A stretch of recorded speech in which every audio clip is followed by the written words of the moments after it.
Hi, Nicole. How are you? Oh, you got the memo on what colors to wear. Perfect. I had every intention of getting glammed for you in true housewife fashion and making a margarita. And the first day of school got the best of me. So I'm in gym clothes and I still have the iced coffee from 9 a.m. But we match. I know. Happy first day of school. I saw him. I saw dinosaurs on the sign. I also have a dinosaur crazy 4-year-old boy. I mean, it's amazing how much they know about dinosaurs at this very small age.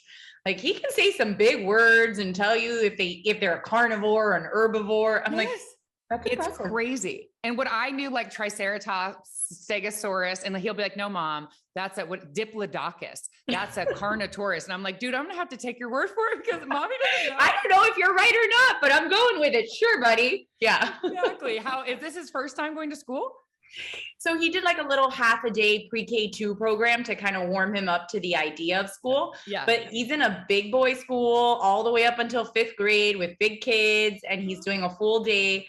So, today was an emotional day for mama, not so much for him. He was like, bye, mom. And I was like, well, thank you for not canceling, because I'm sure that was emotional. I don't know if it's like a gift or a curse, but my son has a camera in their classroom. And so at any moment I can look and I'm like, okay, he's doing good. Or like he's napping. And then just like knowing he went down for a nap for an hour and a half, I don't have to worry about him. So that camera like is everything. If I didn't have it, I would just be like, what's he doing? Like, is everybody talking to him? Is he okay? Yeah. Like, does he have friends? Did he eat his lunch? Did he take a nap? I have no idea. I can watch it. That's nice. That's really incredible. Nice. Well, I already did your intro. And I know you have to go pick him up. So 12:50 will definitely be done. Awesome. First of all, congratulations on your engagement. Thank you. Can I just peek at it? This ring, or do you? I wanted. It's okay. You did good. It's audio, but I'm blind. I just fell off my chair. You are. I just need you to know. Me promoting that I had you. Like I've talked to some other housewives. Every single person like responds to the DM like, oh my God, I love her. Oh my God, she's my favorite. And I feel like as a newbie, to hear the feedback. They're loving you. Yes. And you were so, I guess, calm about the whole wedding thing. Like you weren't, I think you called it an antiquated concept. I dated my husband for 10 years and I had an opposite outlook. Like I kept moving out and I was like, no, we're not getting married. Like I'm moving out, and I like forced it. And like, you don't want it that way. So I love how you were just like, we're already a family, if it happens, it happens. And then you get like the most beautiful ring. You're going to probably have I saw your engagement party, like everything. Did you just like trust that like whatever will be, will be? Yeah. I mean, for me, what was most important to me was having a family. Like that was like absolute. I knew I wanted kids.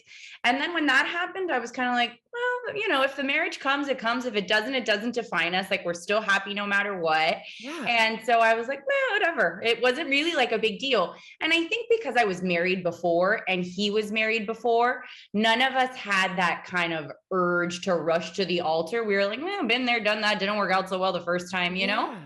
I didn't know that. I didn't know you were married before. I was. Oh I was married at a very young age. I met my ex-husband when I was 18. Oh my God.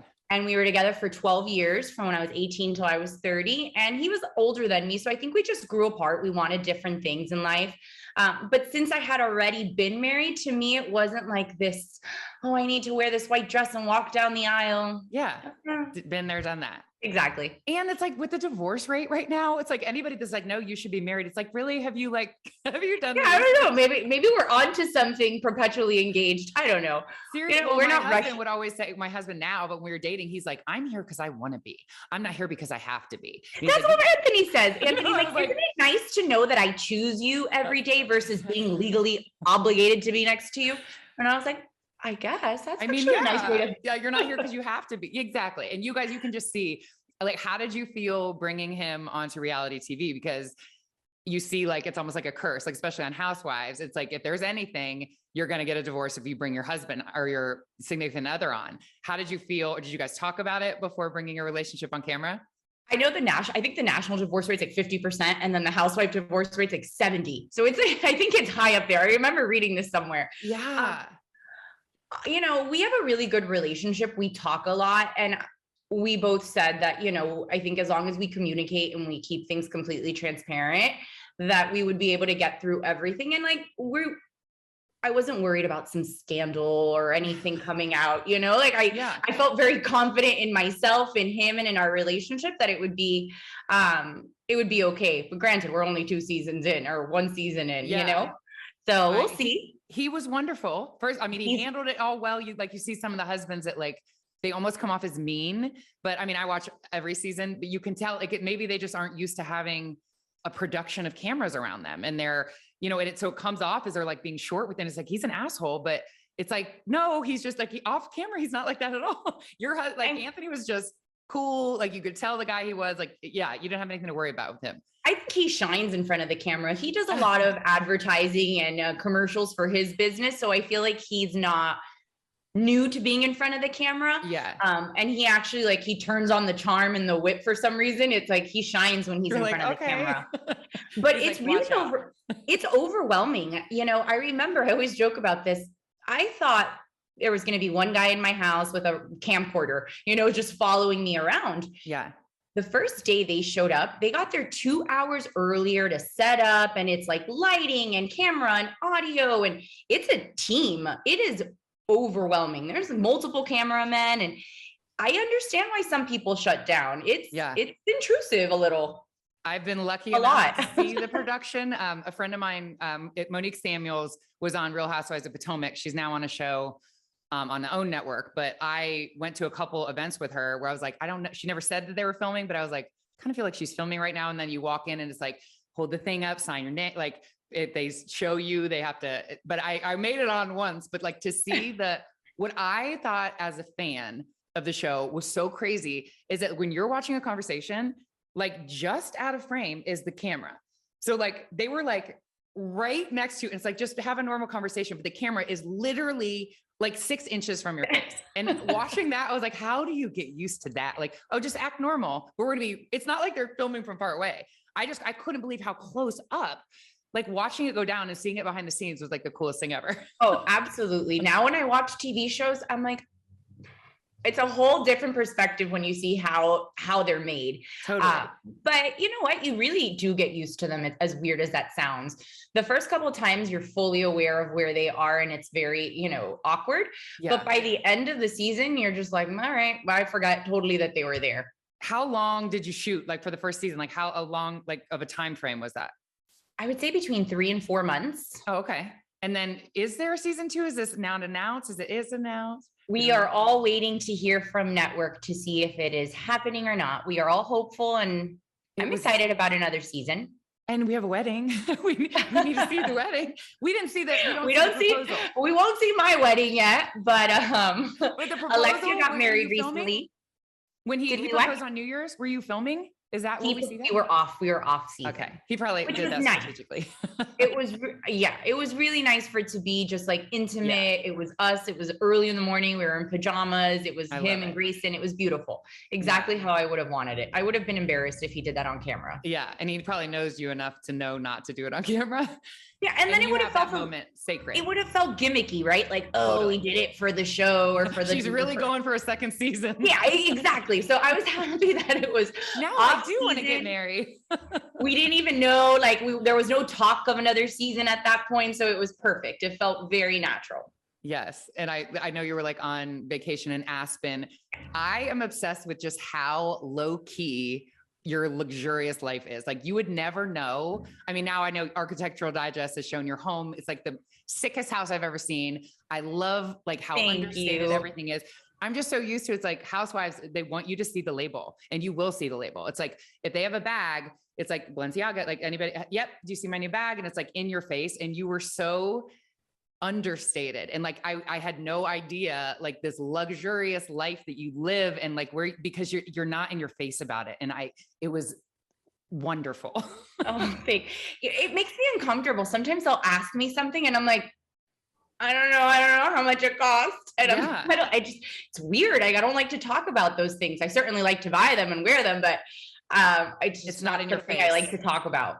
No. And it's so, I mean, these other, like just the pretension. And I not that I love the Housewives. I love it, but it's like, everybody has a late, you just seem like I would have never known like how luxurious your life is and like that you've earned. And we're going to get to that.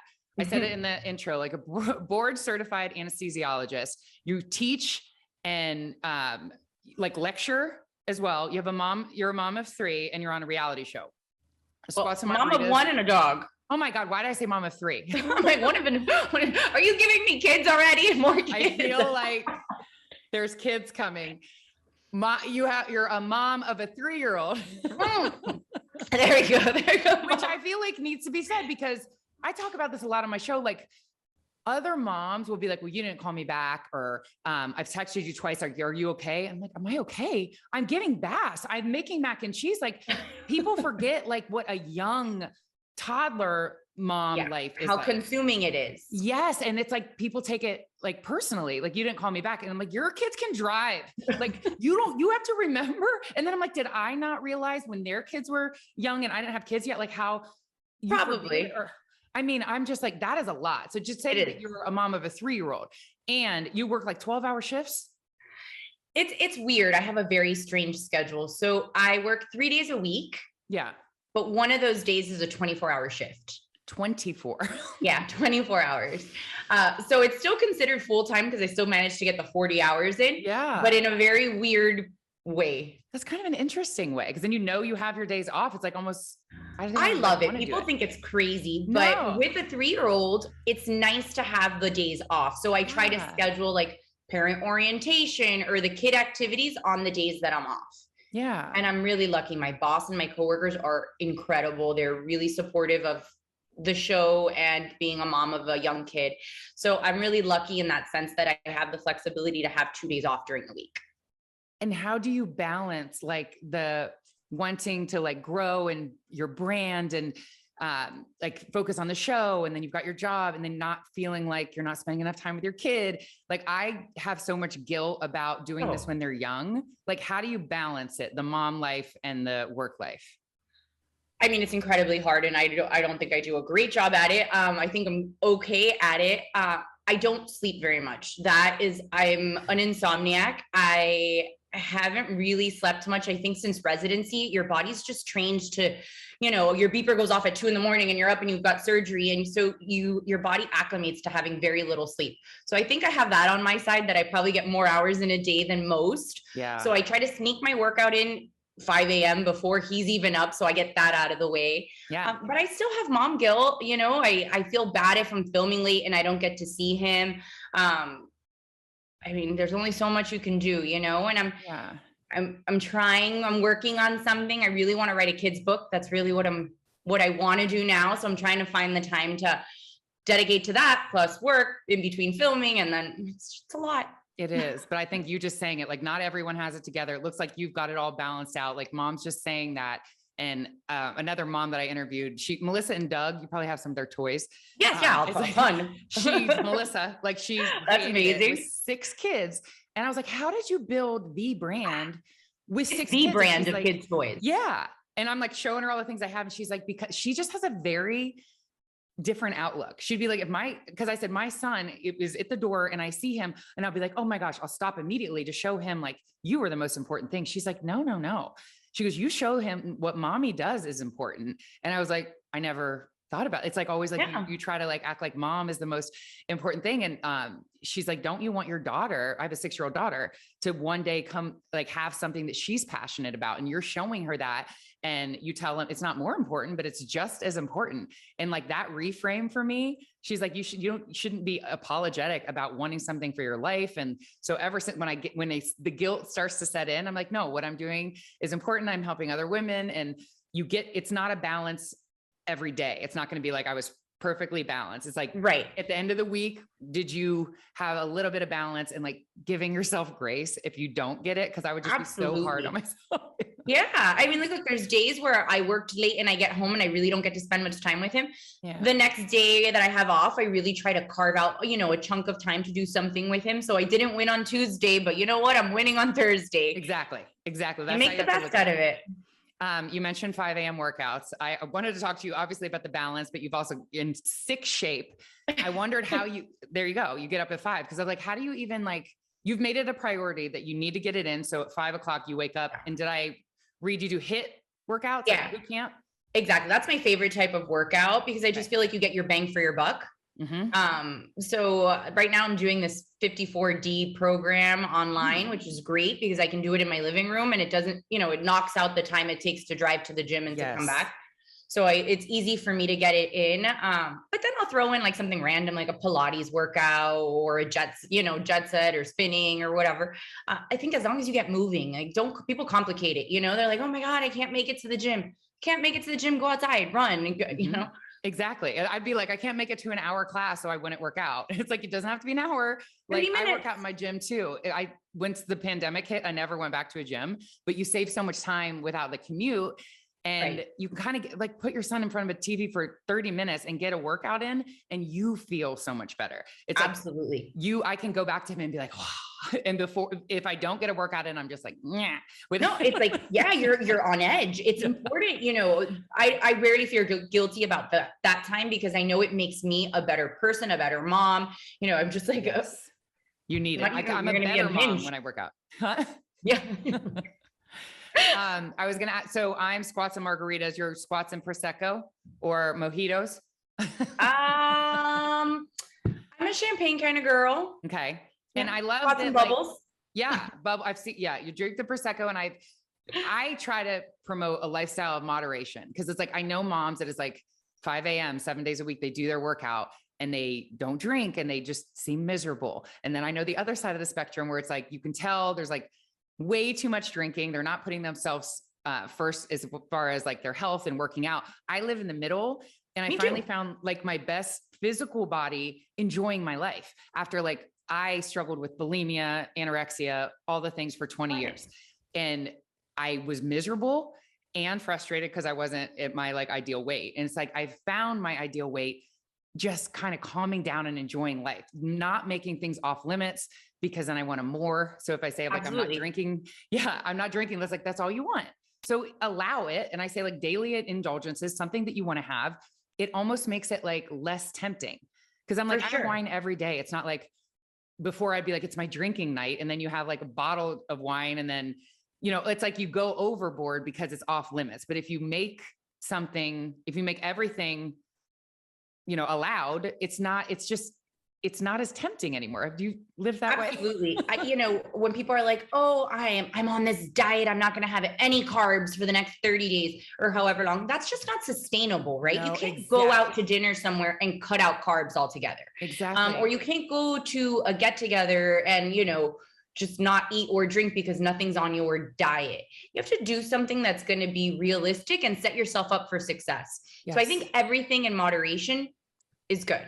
I try earlier on in the week, like Mondays, I'm like on the wagon and I'm trying to be good, eating healthy, probably don't go out Monday and Tuesday. And then I kind of start falling off the wagon as the weekend approaches, and I sneak in a pizza, I sneak in a glass of wine, and then weekends off limits because Anthony and I like to eat.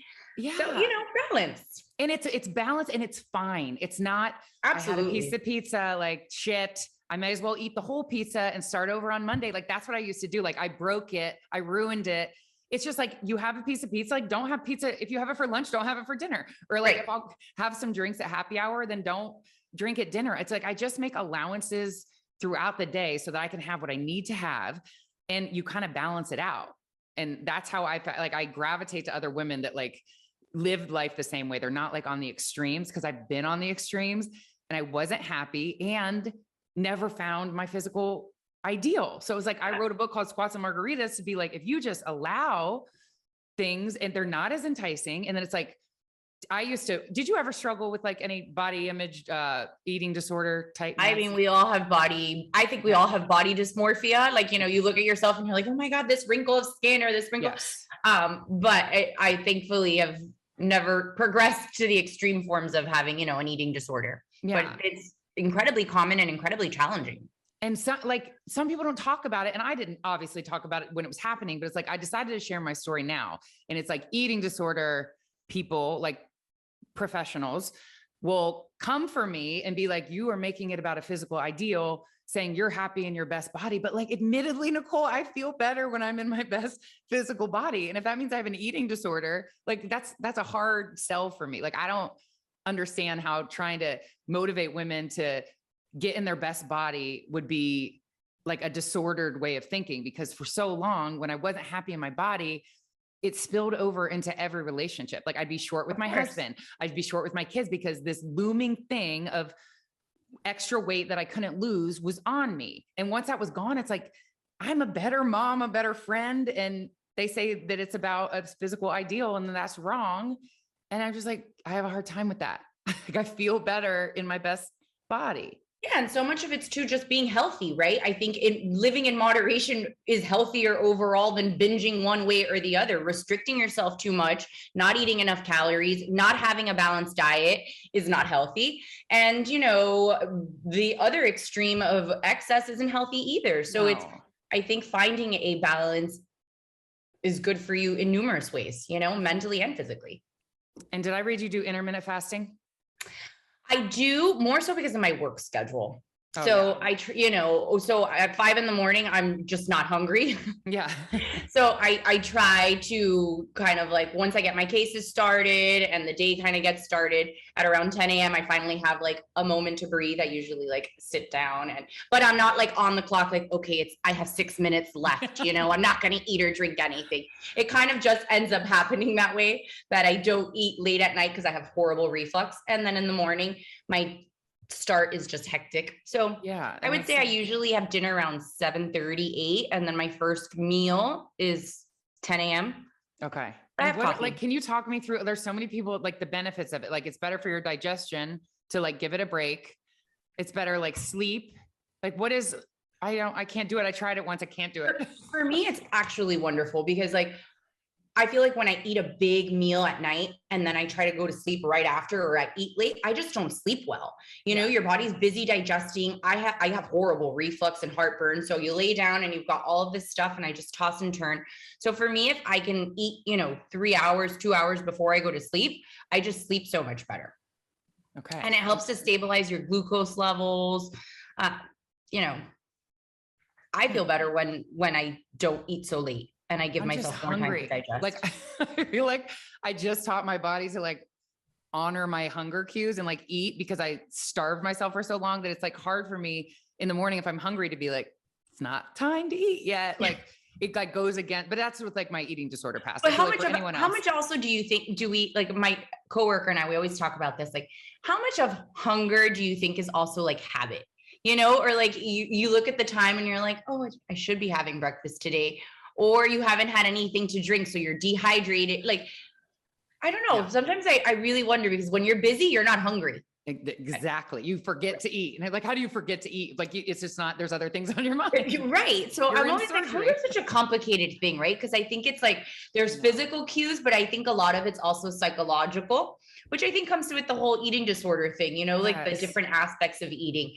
So I think hunger is complicated. What I would do, like the physical cues to eat, I feel like women were taught the wrong thing for so long. It's calories in versus calories out, restrict, do your cardio, and make sure you work out more than you put in. So I would like eat breakfast and then go to a workout, and I'd be hungry, but I'd be like, no, I just ate breakfast. I can't. It was all these rules. Like, you can't have another breakfast, or I would just wait to a meal time and be like, I was always saving calories for like later, because at the end it would be less calories for the day. And it was like, I learned now that my body shut off. Like, my metabolism was like, you're not fueling enough to work out. We don't know if you're going to throw this up. We don't know if you're going to work out twice, because sometimes I did that. And my body was just like, what the hell? So now it's like, I just honor my hunger cues, and I feel like I eat all day long, but not a ton, because like a grazing pattern throughout the day. But I don't want to say bad stuff. It's good. It's like foods that I want to eat. And I feel like, because it's actual food, not like high protein, low carb bullshit that I used to eat, it's like my brain is satisfied, and it's like, I don't even need that much. Like, I have a cookie or something every morning with my coffee, but an actual cookie, like a real cookie, not not one of these like protein bar things. Yes, I would rationalize when I had those low carb, high protein cookies, I would eat the whole pack because I'm like, well, they're low fat or they're low carb. And you keep eating them because you're not satisfied because it's gross. But when you eat real food, sometimes I eat like half a cookie and I'm like, that's all I need. Like your brain is satisfied. So it's like, I can order what I want now. I'm not eating like bland salads, which I would eat the entire thing because it was fat free. Now I just order what I want and I check in and my life is happier. My body trusts me and kind of has just stayed where it is. And I was like, I wrote a book to be like, if you're working out, doing cardio 7 days a week and only eating salads, like there's a different way. Yeah, for sure. I feel like that was just like the way we thought, I don't know, 5 years ago, because I feel like I was the same way, right? Yeah. I was like, oh my God, rice. I can't eat rice ever. That was like the worst thing you could put into your body was a bowl of rice. Yes. And it was like, it's impossible to like build lean, healthy muscle mass without carbohydrates. I know. So now, like yesterday, for example, I had a good workout. I came home, I made pork chops in the air fryer, and I had a little bit of rice and black beans, not a whole pile of it, but a decent sized portion. And I felt satisfied. I went to sleep happy. Yes. I knew I fueled my muscles. I had, yes. So I feel like it's just as we learn more and we spread this message, because I feel like lifting is still kind of, I always just thought like the men were in the weight room and the women were on the cardio machine. On the elliptical? You're just on the elliptical. Like the more muscle you put on, the higher your basal metabolic rate. So it's actually better for you to build muscle because then you burn more fat throughout the day. And you burn more fat when you're not working out. You're right. Like you're just hanging out and your muscles eating the fat. So eat some rice. Eat the rice. Eat the oatmeal in moderation. And because oatmeal's not off limits, you eat it in moderation. When you're like, no, I can't have oatmeal. Oh, I love overnight oats. That's like my go-to, like 2 to 3 times a week. I make a bunch, I put it in little containers and I take it to work. Nicole eats carbs. I eat carbs, guys. It's so just like, you have to almost retrain your brain of like, it was low fat. I'm 40. I don't know if we're like near the same age. Close. Like, you grew up like everything was just low fat, low carb. Then it went crazy. It was like Atkins, keto, like high fat. And it's like, it just keeps changing. If you just eat what you want, eat in moderation, you won't need that much of it, and put muscle on your body and kind of stop stressing out. Like I used to be like, if we were going on vacation, like does the hotel have a gym? I would set an alarm and make sure I would like miss time. Oh no, I have a rule. No exercising on vacation. That would make me crazy before. Like I would be like, I wouldn't even be able, because I was so obsessed and I weighed 20 pounds more. That's what I'm trying to say. Like all that cortisol that your body is producing because you're so like, I had to look at menus before I went to restaurants and it was like, I'm not bulimic. I'm not sick anymore, but I was just living in such a restricted. Yeah, anxiety. It creates anxiety. Yes. And I couldn't lose like a pound. I couldn't lose a pound. And now it's like, I eat what I want. I don't need a ton and I lift. And it's like the complete opposite life that I used to live. I'm happy and I weigh less. And I hear it, I made it about weight loss, but I'm just so happened to say, if you're looking for weight loss and you just do cardio and you only eat salads and your body has shut off because it doesn't trust you, like, please listen to this conversation. Nicole lifts, she eats rice. I need to spread the word. I lived the wrong way for so long. Yes. Sorry. Were you going to say something? No, I mean, exactly what we're saying. Everything's okay. Just do it in moderation. Yes. It doesn't have to be so stringent. If you're stressing yourself out about it, it's probably not good for you, whether you think it is or not. It's working against you. The stress. Exactly. And I have recently been on a sober curious journey. I don't want to be I don't know. I thought I did, but then it's like the hard limit. Zero alcohol. It makes you want it more. I feel like the hard limit of sober is like how I used to live. And I don't want that. Like for me, I don't think that I want to be sober, but I read this book and I interviewed the author. It's called This Naked Mind. And it's about like what alcohol actually is and what it does to you. And I remember I'm like, this is going to kill my brand. I am Squats and Margaritas, but like I read it and Nicole, like I am so much more like aware of my drinking, like pouring a third glass or something. Like it just gave me awareness. I don't want to give up wine with dinner or an IPA with tacos. Like, beer and a pizza. It just works. But like, I will go further than say it just works. And that's why I don't know if I'm addicted to moderate drinking. Like I will not enjoy a pizza or wings if I don't have a beer.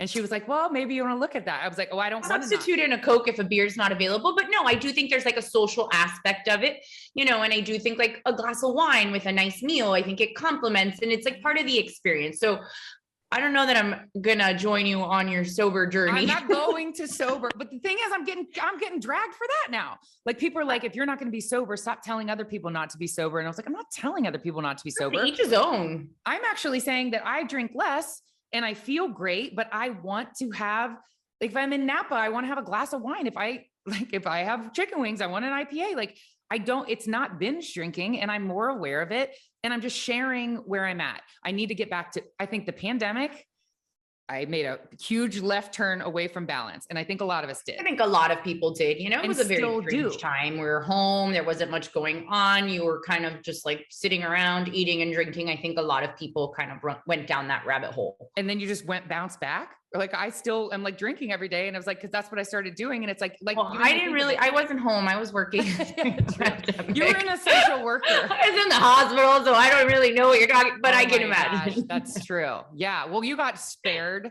I was thinking, well, thank you for working during the pandemic.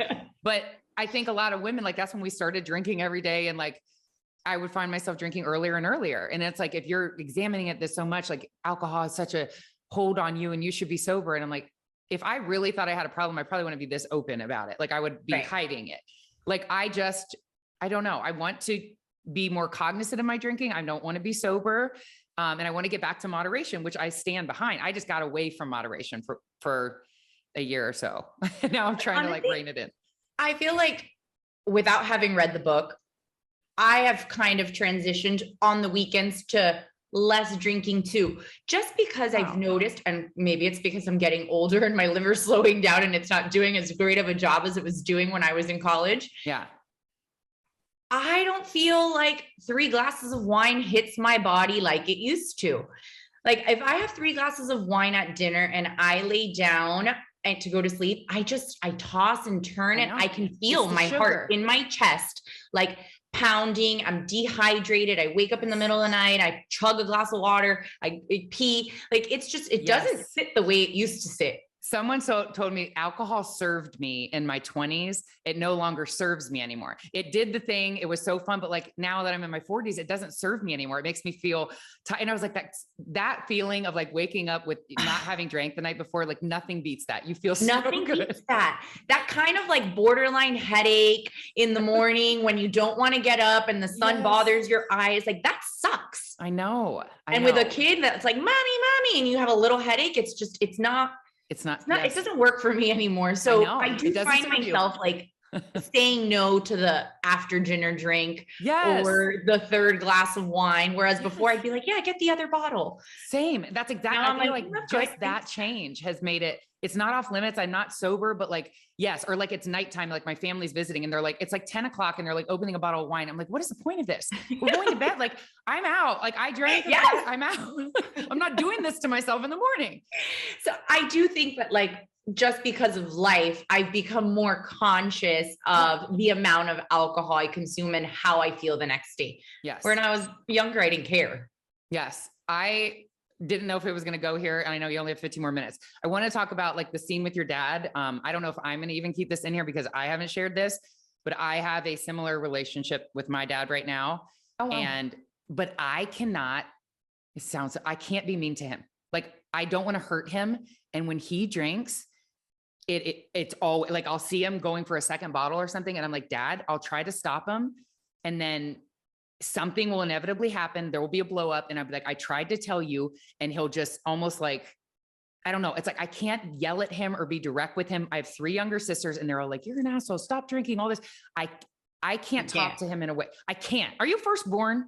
No, I'm second. Well, I'm first. And I'm like, I can't hurt him. And I know that if I would be able to be very direct, like you are wrecking this family, watching you deal with that, like it hit for me because I have the same exact relationship. And now it's like, he doesn't visit my family. Like I was going to ask, like, have you repaired it? Like, do you have does he come? I saw he came to Grayson's birthday party, but like, what is that relationship? Yeah, he came to Grayson's birthday party and we've actually, so I had a lot of conversations with Anthony and my mom about this, and, you know, they made me see things because I was so quick to be like, it's my dad's fault. It's his fault. He did this. He made these choices. Like I was always putting it on him.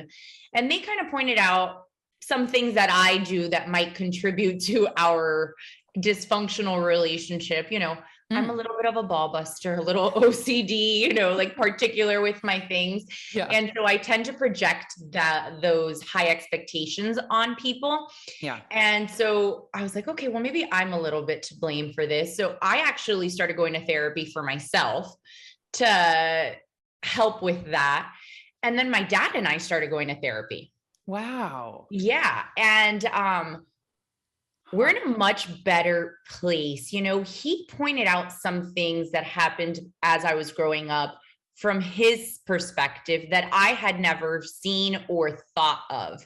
Wow. And it really changed my perspective on how he acts and, you know, the things that he did. So sometimes it's just that perspective shift. Like, why is this person coming from where they're coming from? Yeah. That really made me more tolerant, I guess. Wow. So now we're actually better, much better. I feel like you were supposed to tell me that. Like, that's really, like, I don't even, it's hard for me to have a conversation with him, but like maybe like a third party, like he would be more open to opening up, because I don't want to lose the relationship, but like, it's like, I just wrote it off. It's like, he doesn't care. He's just going to keep drinking. And I tell you to stop and you do it. So I can't deal with you. And then I'm like crying and I miss him and I don't want to be mean to him because I'm like, he's all alone, but he keeps doing it. And I'm like, I can't. And then you got kids that you're subjecting to. Yeah, and you get like, angry, right? Like part of you is like angry and resentful. Like, why are you doing this to our family? I don't understand. Like, you're old enough to make better decisions. And so you're angry. And then like that anger prevents you from like really connecting with him. So then you keep him away. And then it's like, how do I can't keep him away from my kids. How do you amend something if you're keeping someone away and you're angry and you're caught in this weird battle? Yes. Let me tell you, it was honestly like to hear things from his perspective. And all the times that I thought he was kind of choosing someone else, or it was an odd way of him trying, I guess, to protect me from himself. It was really, that actually makes sense. It was a really interesting experience. And, I think we're in a much better place. You know, he actually called me, yesterday. I was working and he was like, oh, do you want to grab lunch? And I was like, oh, I'm working. I won't be out till like 5, but it was really nice for him to be able to call and be like, oh, do you want to grab lunch? Like, we haven't been in that place in years. So it was nice. Oh my gosh. That's hopeful for me so that you can mend that relationship. And I don't know his side. I'm just always like, stop. I mean, like what? Yeah. Admittedly, I don't. You'd be surprised because I heard some things and I was like, whoa. Just like about his childhood. Like, I don't know anything. Right. Yeah, anything. Yeah. And you have no idea, like the demons and the things that they've dealt with in the past that they still haven't resolved that are now, you know, coming through in adulthood or as a parent. So it's interesting. I think we can all benefit from therapy. Yeah. Oh, I'm in therapy. I never thought about that for him. We could all benefit from talking to someone. Yeah, of course. Last thing I want to talk to you about, I still have a problem with trolls and negativity on social media. And I'm obviously not any kind of platform like you have. How have you, first of all, do you get it? Because I feel like everyone messaged me and was like, absolutely love her. But how do you handle it? Do you call it out? Do you pretend like you don't see it? Do you block and restrict? Like, what do you do? Yeah, definitely there's trolls. You know, I mean, I've been trolled for everything from the engagement being like a publicity stunt to, you know, the child out of wedlock nonsense, all sorts of things. And honestly, I don't engage. I'm quick to block anything that doesn't bring me peace and happiness. I'm like, oh, okay. I'm sorry. Delete, block. I just don't want you in my life. How like, do you block without responding back? Like I'll block, but like, I want to say something first. Oh no. I can't. You know what? It takes so much energy for you to engage and respond. Yeah. And at the end of the day, listen, that person's not going to change their mind, right? They went out of their way to send you a nasty message. Whatever you say isn't going to change their mind. So like, why even bother? I'm like, ugh, I roll my eyes to myself. I delete and I block. And you never think about it again. Like it doesn't hit. I got to get there. I'm just like, okay, you know, like it is what it is. Can't please everybody. I know, but I try to. It's like, I'm like, no, I meant this. And I'm like, why am I like justifying what I said to some random? Are you a like, Twitterer? Do you a Twitterer? No. Is that a word? Okay. So I don't use Twitter often either. But when the show first came on, everyone was like, oh, you should get a Twitter account and start tweeting and stuff. So I started going down the Twitter rabbit hole. That is a very dark place. And I had to peel away from Twitter. So I still have my account. I don't go on there often because people on there are really nasty. Okay. And I'm really just nasty. like, I don't want to read it. Like, I just don't want to ruin my day or get in my feelings about something. So for me, it's just easier to disengage. Okay. I'm working on it, but are you a responder? Do you feel like I have to like defend my honor? Like, oh, no, that's not what I was saying at all. Then it's like, I'm like working on this response to somebody. I just saw, it's funny. Andy Cohen said something once. He was like, I got this DM that was like, it was a picture of him at a party, and some random DM was like, oh, maybe you should go home and be with your son instead of being at a party, or maybe you'd be a better father or something. And he wrote back, how am I a bad father? And the person was like, oh man, like, I didn't think you were going to respond. Like, I don't even think you're a bad father. Like, I was just like, he didn't even mean it. And he screenshot it. He was like, this is the people like that are talking to you. He was just trying to like get me to respond. He's like, no, I don't think you're a bad father. Wow, sorry. I didn't think you were going to respond. And I was like, okay. So like, you're trying to justify, they may not even think that. It's like people just trying to start something. Yeah. And I don't know. I think like I built a brand, and if people come for my brand or something that I built and it's like, you should be sober or stop talking about drinking, or I'll give like a workout and it's like, you're not a trainer. If I talk about my eating disorder past, I'm not an eating disorder therapist. And I'm like, can we just like, it's, I guess, imposter syndrome. So I feel like I have to defend because people are like, you don't have letters next to your name. I don't know. And that's my own self. It's my noise. It is. Because honestly, I feel like the trolls are like forest fires. Like, the more attention you give to it and the more wind you blow at it, like the bigger it grows. And so it's don't even bother. Put your energy toward all the positive comments and toward the people, there's only enough hours in the day. Like, I'm sure you have so many people you need to respond to, and like spend your time responding to the people that actually like support you. Yes. That's how I see it. That's how I should see it. They don't pay your bills. True. Exactly. I'm sorry. No, thanks. No, I needed that. We don't know if there's a season 2. We will see that, like, just stay tuned. This is going to air in like October. Will we know by October? I would, I don't, network, we're the last to know, by the way, about anything. Really? I'm the last to know about anything. It was so good. They have to bring it back. It was so good. Like, I am very hopeful and optimistic that we will be coming back for another season. Okay. I would stay tuned. I am also optimistic about that. And then wedding planning, or not even, that's just kind of enjoy engagement. We are thoroughly enjoying our engagement. We had a big engagement party. We recently moved from that beautiful house and we are in the process of relocating to a new house. Oh. So we have a lot going on. Grayson just started school. We're house shopping for a new house. We're building a second home in Colorado. So we are children's book. Trying to write a children's book. My manuscript is like half written. Oh my God. So I feel like we've got a lot of stuff going on. And honestly, like, a wedding's a lot of work. And then it's over and you put all of it into it. And it's like one day and then you're just like, huh. I know. I mean, you can look at the pictures or watch the video, but we're going to a destination wedding in Italy. So I'm excited about that. Notes. Yeah. Yeah. So I'm like, let me see what this vibe is all about. Yeah. Because I like the idea of a destination wedding. Yeah. Oh my gosh. Smaller, more intimate, quality over quantity of guests. Yeah. So, and just like have all your favorite people like at a resort with you for a few days. Like that's right. Instead of 4 hours having hundreds of people, you get the best. Yes. For 4 days. I kind of want to see what that feels like. And then maybe next year we'll do something. And where can people find you on social or anything, anywhere else you have? Don't check me on Twitter. Don't talk shit to her on Twitter. Don't talk shit on Twitter, please. Instagram's the best way. And it's Dr. Nicole Martin. Okay. Thank you so much for doing this. You're my favorite. And I really hope I get to see more of you on the show, or just stay in touch with me on Instagram, not Twitter. Likewise, ignore the trolls and eat the rice. Ignore the trolls and eat the rice. I'm going to end it right there.